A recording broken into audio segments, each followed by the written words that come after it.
Assalamu alaikum everyone. Welcome to this course on solid mechanics. I am Hasnan Danish. I teach in the Department of Mathematics at ISP Multan and I am going to be your instructor for this course. आज के lecture 9 में हम homogeneous elastic body और isotropic elastic body के बारे में discuss करेंगे और इस अजम्पशन को यूज करके हुक्स कॉन्स्टिट्यूशन इक्वेशन और inverse form of Hooke's law की इक्वेशन को ड्राइव करेंगे. Now first definition is homogeneous elastic body. A homogeneous elastic body is that in which material property are same everywhere.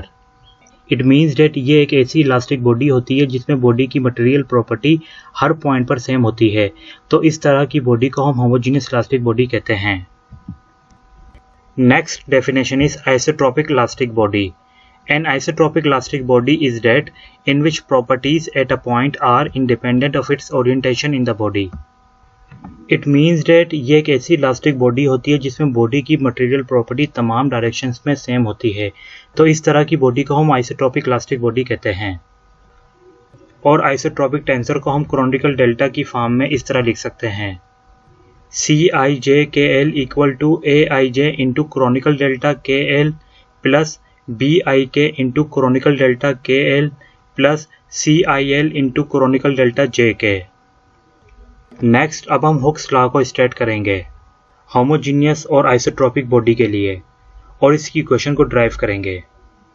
अमूमन solid mechanics में Hooke's law का use हम वहां करते हैं जहां स्ट्रेस मालूम करने को कहे स्ट्रेन की मदद से.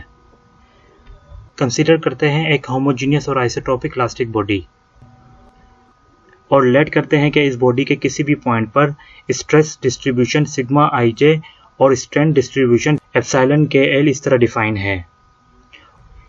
Then the stress is linearly related to the strain by the relation this.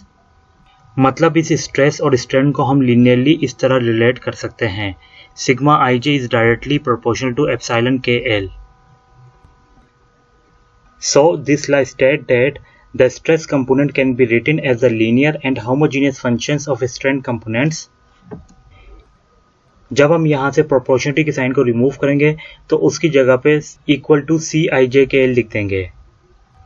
So it means that sigma IJ equal to CIJKL into epsilon KL and call it equation 1.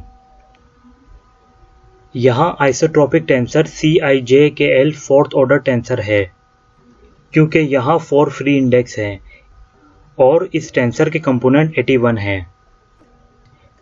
Since sigma IJ is symmetric tensor in I and J, so it means that sigma IJ equal to sigma JI. इसी तरह से epsilon KL is a symmetric tensor in K and L, so it means that epsilon KL equal to epsilon LK. So इस isotropic tensor CIJKL को हम stress tensor की term में इस तरह लिख सकते हैं. CIJKL equal to CJIKL. और इसी तरह से इस आइसोट्रोपिक टेंसर CIJKL को हम स्ट्रेन टेंसर KL की टर्म में इस तरह लिख सकते हैं. CIJKL equal to CIJLK. यूँ हम इस सिमेट्रिक कंडीशन की वजह से आइसोट्रोपिक टेंसर CIJKL के 81 इंडिपेंडेंट कंपोनेंट को रिड्यूस कर सकते हैं 36 कंपोनेंट्स में और इसको हम फर्दर रिड्यूस भी कर सकते हैं कुछ अजम्पशंस के तहत. नाउ अज्यूम करते हैं हमारी body homogeneous and isotropic elastic body है और वहां CIJKL एक आइसोट्रोपिक टेंसर है और यूं हम एक रिजल्ट की मदद से आइसोट्रोपिक टेंसर CIJKL को क्रोनिकल डेल्टा की लीनियर कॉम्बिनेशन में इस तरह लिख सकते हैं.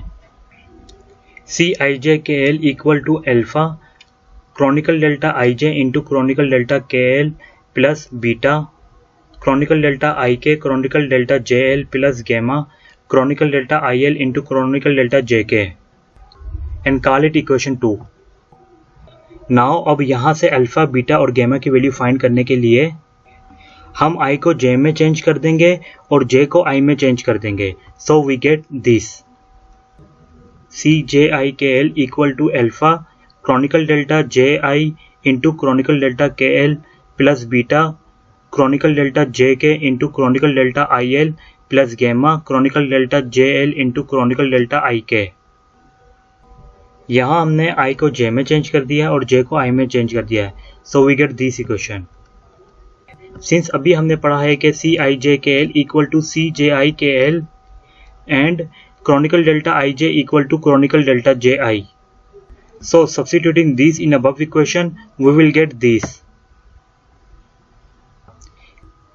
CiJKL equal to alpha chronicle delta Ij into chronicle delta KL plus beta into chronicle delta Jk into chronicle delta IL plus gamma into chronicle delta JL into chronicle delta Ik, and call it equation 3. Now subtract equation 2 from equation 3.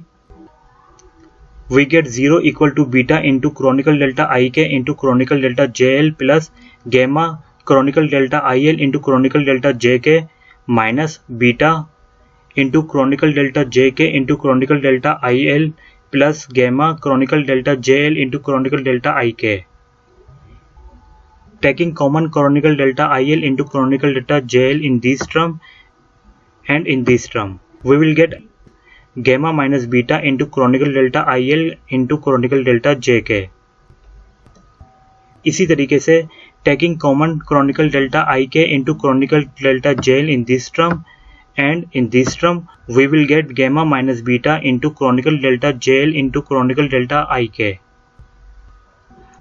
Again common gamma minus beta, we will get this gamma minus beta into chronicle delta IL into chronicle delta JK minus chronicle delta JL into chronicle delta Ik equal to 0. अब यहाँ पर ये जो quantity है chronicle delta IL into chronicle delta JK minus chronicle delta JL into chronicle delta IK वो 0 के equal नहीं है, so gamma minus beta is equal to 0, which implies that gamma minus beta. Now let करते हैं alpha equal to beta and gamma minus beta equal to mu. So equation 2 becomes this. CiJKL equal to lambda chronicle delta Ij into chronicle delta KL plus mu into chronicle delta Ik chronicle delta JL plus chronicle delta IL into chronicle delta JK. Now substituting CiJKL in equation number 1, we will get this. Sigma Ij equal to lambda into chronicle delta Ij into chronicle delta KL plus mu into chronicle delta Ik into chronicle delta JL plus chronicle delta IL into chronicle delta JK into epsilon KL. Now अब हम epsilon KL को इस bracket के अंदर multiply करा देंगे, so we will get lambda into chronicle delta Ij into chronicle delta KL into epsilon KL plus mu into chronicle delta Ik into chronicle delta JL plus chronicle delta IL chronicle delta JK into epsilon KL. Now multiply epsilon KL in this bracket, we will get this. Lambda into chronicle delta Ij into chronicle delta KL into epsilon KL plus mu into chronicle delta Ik into chronicle delta JL into epsilon KL plus chronicle delta IL into chronicle delta JK into epsilon KL. Now use shifting property here and here and here. We will get this lambda into chronicle delta Ij epsilon KK plus mu into chronicle delta Ik into epsilon JK plus chronicle delta IL into epsilon JL. Here chronicle delta JL into epsilon KL equal to epsilon JL and chronicle delta Ik into epsilon JK equal to epsilon Ij. Again using shifting properties, we will get this lambda into chronicle delta Ij into epsilon KK plus mu into epsilon Ij plus epsilon Ij. Add this term, we will get sigma Ij equal to lambda into chronicle delta Ij into epsilon KK plus 2 mu epsilon Ij, and call it equation number 4. So this is Hooke's law for homogeneous and isotropic elastic body. The constant lambda and mu are called Lamb's constant.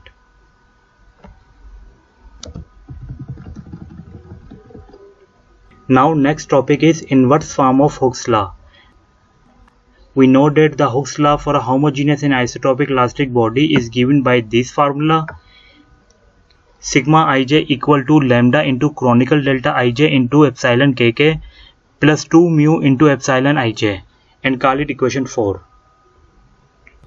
Now अब हम यहाँ से epsilon ij की values को separate करके लिख देंगे.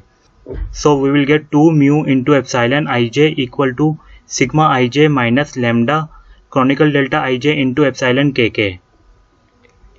Divide by 2 mu, we will get epsilon ij equal to 1 over 2 mu into sigma ij minus lambda over 2 mu into chronicle delta ij epsilon kk and call it equation 5. Now अब हम equation 5 से epsilon kk की value मालूम करेंगे. इसके लिए हम equation 4 में ये पुट करेंगे. So we will get sigma ll equal to lambda chronicle delta ll into epsilon kk plus 2 mu epsilon ll. So here chronicle delta ll equal to 3. We will get sigma ll equal to 3 lambda into epsilon kk plus 2 mu into epsilon ll. यहाँ k और l dummy index है, सो इसके लिए हम इसको अपनी मर्जी से किसी दूसरे इंडेक्स में चेंज कर सकते हैं. So we will get sigma ll equal to 3 lambda epsilon kk plus 2 mu epsilon kk. Taking common epsilon kk, we will get sigma ll equal to 3 lambda plus 2 mu into epsilon kk. Now find the value of epsilon kk which is equal to sigma ll over 3 lambda plus 2 mu.